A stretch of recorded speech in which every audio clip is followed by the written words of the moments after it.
Chapter 8, Maois on the Rochefort. When the Emperor had decided to start for Maois on June 29th, he sent for me. It was about 3:30. I had been chosen to ride on the box.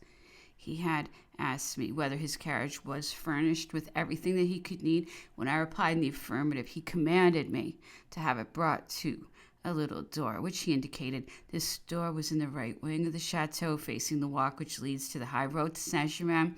I at once did what he had ordered, and a few minutes later he went to the door indicated, accompanied by the Duke of Ravigo, Savory, the Grand Marshal, and General Becker. The latter was an agent of the provisional government, furnished with powers to secure the Emperor's safety and probably to keep watch on his actions if there should be need. Queen Hortense and some other persons whom I had seen in the salon and who accompanied the Emperor to the foot of the staircase remained inside without crossing the threshold of the door until the carriage had gone away, in order to deceive those who were present. At his departure, the Emperor had given orders to bring up the principal entrance to the chateau the diligence in which it was expected that he would ride, but this precaution was useless. He could not entirely escape the eyes of the spectators, who all knew him too well and were too eager to see him once more to allow themselves to be deceived by appearances. Before setting foot in the carriage, the Emperor cast a rapid glance about him, as if to bid farewell to the spot which had been, so to speak, the cradle of his power, and where every one of his steps had left a memory. The Emperor and his companions were in civilian clothes with round hats on their heads. As soon as they had taken their places in the carriage, this, which had 4 horses hitched to it and was driven by 2 postilions, went out of Malmaison, turned to the right, and took the road which runs behind the park and ends at Versailles. At the same time, the Emperor's carriage started. General Gourgaud, Messieurs de Lescaze, his father and son, Count and Countess de Montsalon, etc., got into those which were drawn up in the court of honor. At this moment, the guard, which was composed of chasseurs of the old guard, under arms, and beat the assembly. The servants also got into the carriages which had been appointed for them. Several of these carriages had been ordered to follow the Emperor, but to stay far enough behind not to make a procession with his. As for all the others, including that in which were General Gourgaud, they were to leave the road, which was to be taken by His Majesty, and to go to Orleans or Tours.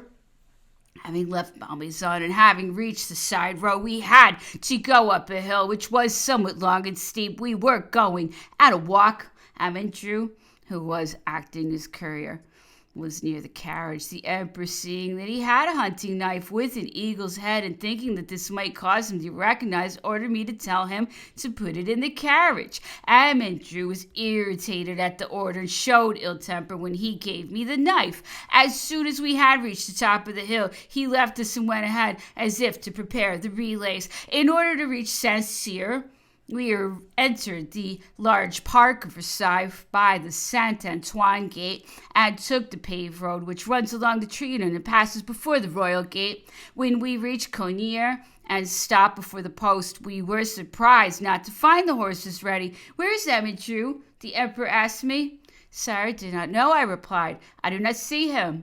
I got off the box at once and went to find the master of the post to find out if a courier had not preceded us. His reply was in the negative. The postilions immediately set about harnessing the 4 horses which we needed.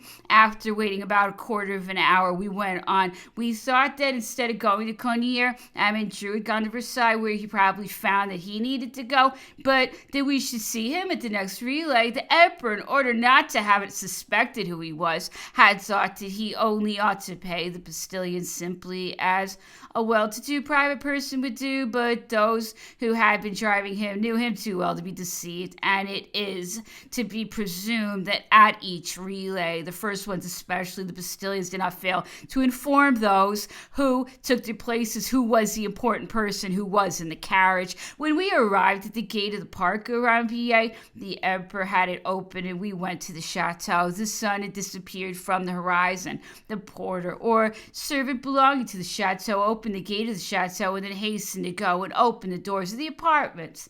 The emperor seemed somewhat indisposed, went to his bedchamber, told me to make his bed. I did not know anything about the room, never having entered it, and I should have been greatly embarrassed if Hebert, the porter, who had acted as valet indoors, had not come to my aid happily and had not given me everything that I needed. We made the bed. The emperor retired immediately. I think that Hebert's wife made him a cup of tea. He was very restless all night. The different situations in which he had found himself since the evening of the 18th of June, that in which he was at present, and those shrouded in darkness through which he was yet to go, must have been the object of all of his thoughts and reflections. He seemed profoundly disheartened.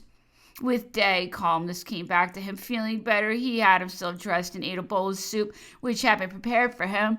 The night before, in undressing the emperor, I noticed that a small bag was attached to the buckle under his suspenders, but on reflecting a little, I suspected what it might contain from the care which he took to have his suspenders always under his hand, so that he might not be obliged to look for them. I also perceived that he had around his waist a silken sash, in which were a number of hard bodies having the feeling and form of apricot pits, somewhat elongated, which I thought rightly to be diamonds.